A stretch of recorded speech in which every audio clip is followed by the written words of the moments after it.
What's up everybody, it's Sean here and I'm back today to give you guys a review of the New Balance 1700 in this Japan colorway. Today's video is sponsored by the good people from Heffelux. Heffelux is my all-time favorite sneaker insoles, and they sell eTPU insoles, which essentially is the same material you'll find with Adidas Boost. So if you're looking to add some additional comfort inside your shoes, be sure to check out their website, which I've linked down below. You'll see they sell 4 different insole options, so depending on the type of insole density and the cushioning setup you're looking for, whether that's for a pair of winter boots or for sneakers, you're going to find there's a suitable insole for everybody. So I've been a paying customer of Heffelux for years now, and I honestly stand by their products. They truly are very comfortable. So if you guys want to check them out and try a pair for yourself, be sure to use the code SEANGO at checkout to get 15% off your entire purchase. So this in my hand is a New Balance 1700, which is a model that's often left in the shadows. The 1700 was debuted in the late 90s, and it's a model that's quite popular in Japan.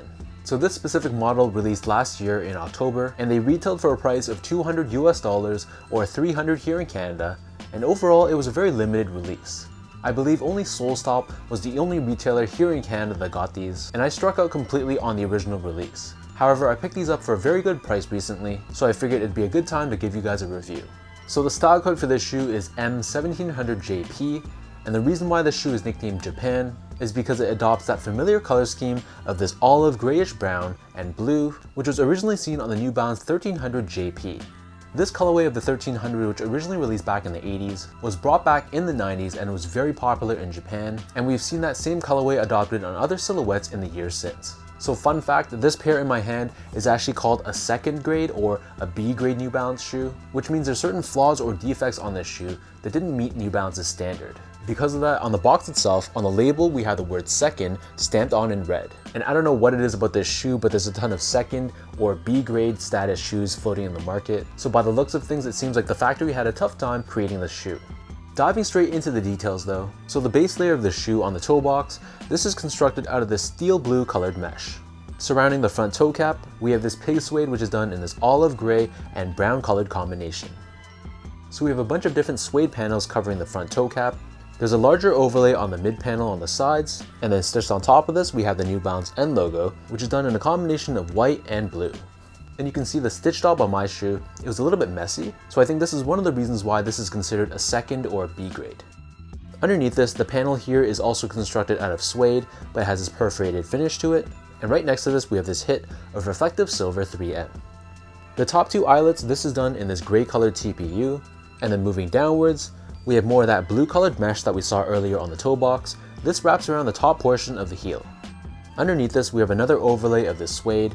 We have 1700 embroidered on the lateral side in white, along with New Balance embroidered in the center of the heel, and we have this cutout on the back, which reveals another layer of this reflective silver 3M.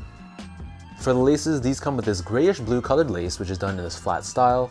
Underneath this, the bottom half of the tongue is constructed out of this nylon material, and then the top half is covered in this gray colored leather, and we have 1700 made in USA embroidered in the top in white.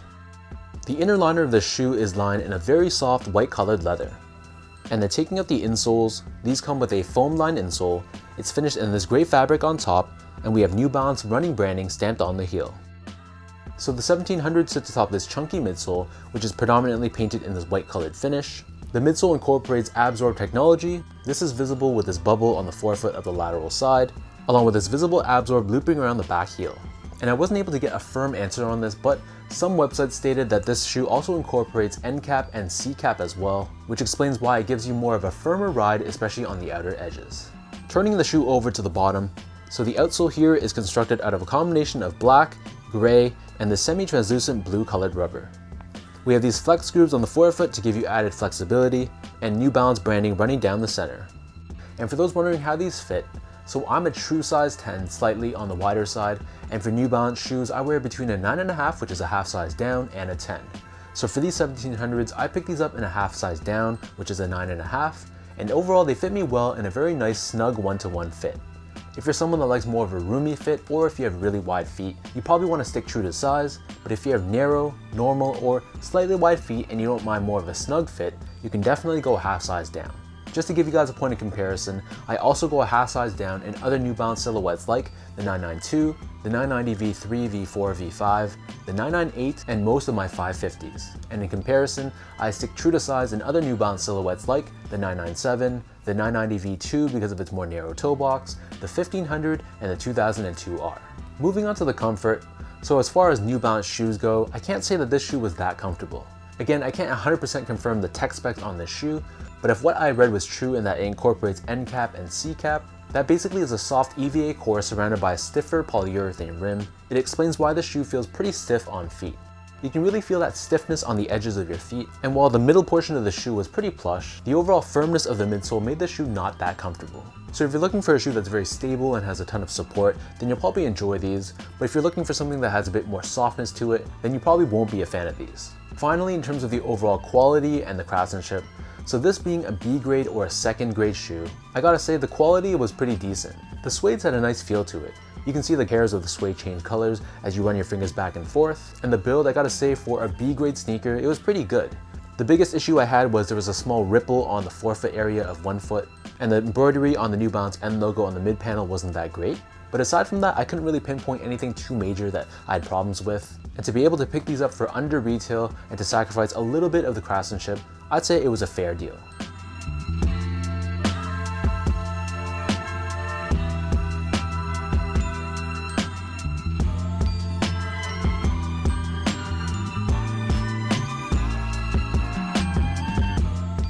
So with all that being said now, let's lace these up and I'll show you guys how these look on feet.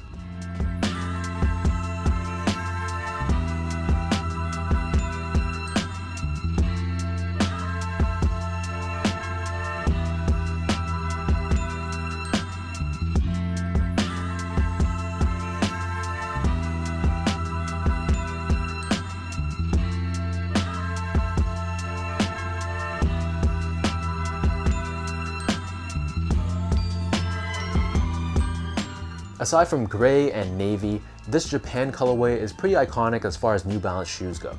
And while I'm not personally the biggest fan of the 1700, I think that gray and blue combination works really well on this silhouette. Again, I don't know why, but this shoe seems like it was a very limited release, but it's much more of a niche New Balance silhouette, so I feel like the people that bought these were people that really appreciate the 1700. So if you guys are looking for a pair of these, best bet I would try maybe eBay for example, and I think GOAT has some B grade pairs for sale as well, so best of luck on your search. If you guys like this video, be sure to like, comment, and subscribe to this channel if you haven't yet. You can follow me on Instagram at sgo8, check me out on Twitter at sean.go, and visit my website as well at seango.ca. So until next time, thank you guys so much for watching. Hopefully you guys enjoyed this video, and I'll catch you guys all in my next review.